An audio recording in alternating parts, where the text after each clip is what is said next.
Hi there, and welcome to Talk Pompeii. My name is Alexandra Butler, and tonight I will be talking with Cheryl Wong Po Fu, who is the Director of Clinical Development currently leading the Pompeii program at Audentes Therapeutics. Her role at the company is to oversee the clinical development of the AT845 AAV-based gene therapy for the treatment of Pompe disease. Hi, Cheryl. Hi, Alex. How are you? I'm doing well, thank you. How are you doing this evening? I'm doing well. Thank you very much for having me. No problem. So, we're going to get into a few questions here. So, Audentes Therapeutics is an interesting company. Can you briefly describe the company and your role at Audentes? Sure. Adentis Therapeutics is developing genetic medicines for patients. We are now part of Astellas, a global pharmaceutical company conducting business in over 70 countries worldwide. Our innovative scientific approach and industry-leading internal manufacturing capability and expertise have led us to become the Astellas Center of Excellence for newly created genetic regulation focus area. We are currently exploring 3 gene therapy modalities that includes gene replacement, exon skipping gene therapy, and vectorized RNA knockdown. Under Astellas, we plan to expand our focus and geographic reach. Audentes is based in San Francisco with manufacturing and laboratory facilities in South San Francisco and Sanford, North Carolina.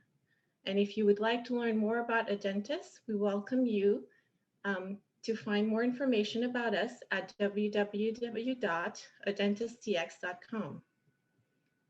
So as the Director of Clinical Development at Audentes, I am responsible for the advancement of the clinical development program for Pompe disease. This includes providing clinical and scientific expertise, as well as oversight for clinical trials for both late onset and infantile onset Pompe disease. I work very closely with my colleagues to ensure that the patient voice is heard and any clinical impact, as well as any regulatory input, are incorporated into the clinical development of our Pompe program. Wow, that sounds amazing. So, can you tell me a little bit about how does gene therapy work for the treatment of Pompe disease?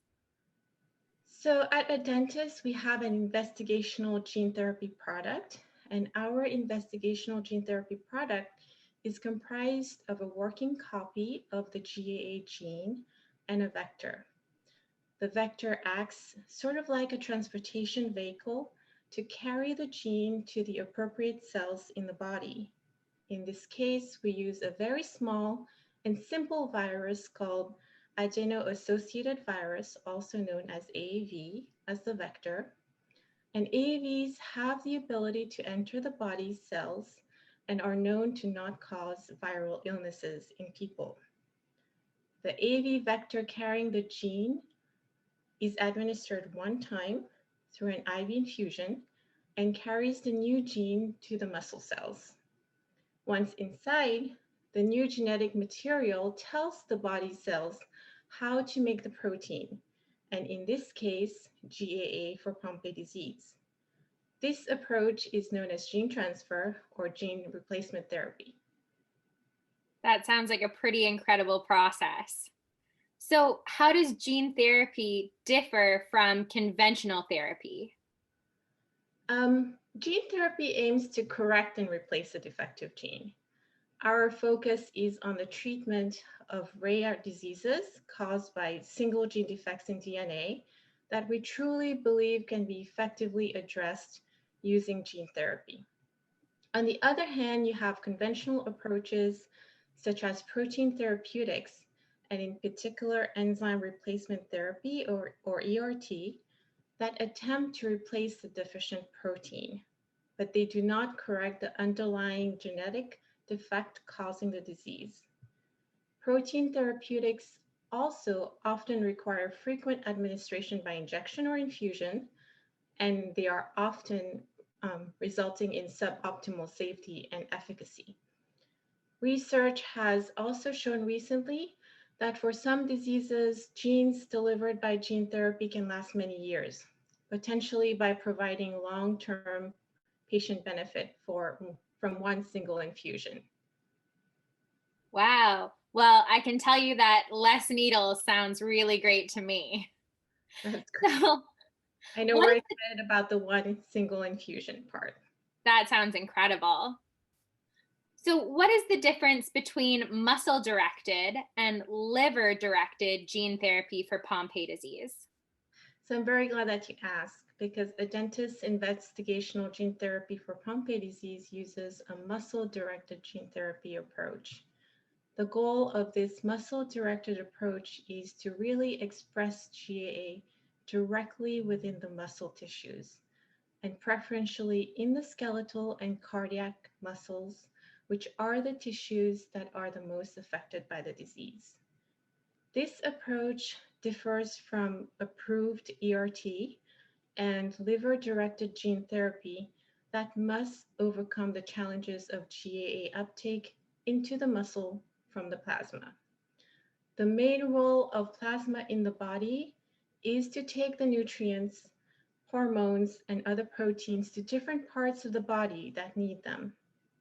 In the case of liver-directed gene therapy products, liver cells make and secrete GAA into the plasma, which then transports the GAA to the muscle tissue. ERT and liver-directed approaches use this delivery system that may impact the amount and distribution of GAA in the muscle tissue. So both muscle and liver-directed gene therapy approaches are currently investigational. And by that, it means that they have not been approved by regulatory authorities for use outside of clinical trials. Very interesting. How do clinical trials for gene therapy differ from those for more common medical conditions? So most clinical trials for investigational gene therapies involve patients with rare conditions that are caused by defects in a single gene. That makes them ideal candidates for gene therapy. While all clinical trials overall follow a similar process, they can vary quite a bit based on the disease indication and the patient population size. For instance, clinical trials for a much larger disease population, say for instance diabetes, for which there are multiple drugs that are approved, may follow a much different course than clinical trials for rare conditions that involves much smaller patient populations, but for which there is significant unmet need. The most obvious challenge in clinical trials involving patients with rare conditions is the recruitment of the right patients and in adequate numbers. Therefore, for these clinical trials, there is really a requirement for a multi-center and multinational approach. Clinical trials for participants with rare conditions may also differ from other clinical trials in terms of their design and also their duration. If you'd like more information on the clinical trial process, you can go to www.adentistx.com and click on the Patients and Families section. Very cool. I'll definitely be sure to check that out. Audentes has started a phase 1/2 clinical trial for Pompe disease. We know there are only a few trial sites, but what can you tell us about the trial design itself? Sure. So our clinical trial for the treatment of Pompe disease is called FORTIS. And FORTIS is a first in human phase 1/2 open label ascending dose multi-center clinical trial. It has been designed to evaluate an investigational gene therapy product in approximately 8 adult study participants with late onset Pompe disease. The study participants may be ambulatory or non-ambulatory, And there are two main objectives of the trial, which are to first and foremost evaluate the safety of up to 2 dose levels of the investigational gene therapy product, and secondly, to evaluate GAA activity and any preliminary efficacy of these 2 dose levels in the study participants. At this time, unfortunately, there is no clinical trial site in Canada. However, if that changes in the future, we will be communicating that information to you. And if you would like more information on the Fortis clinical trial, including additional study criteria and current clinical trial site locations, you can go to www.clinicaltrials.gov and search for Pompe in the condition or disease section and enter Fortis in the other terms section, and you'll find our trial there. Amazing. I really look forward to following your research with this clinical trial. Thank you, and we really look forward to getting the trial up and going. Cheryl, thank you so much for joining me this evening. Thank you so much, Alex, for taking the time and talking to me today. It's been so interesting learning about what you do and what Adentes is doing with this clinical trial. It's very nice to meet you. Thank You as you. well. Thank you.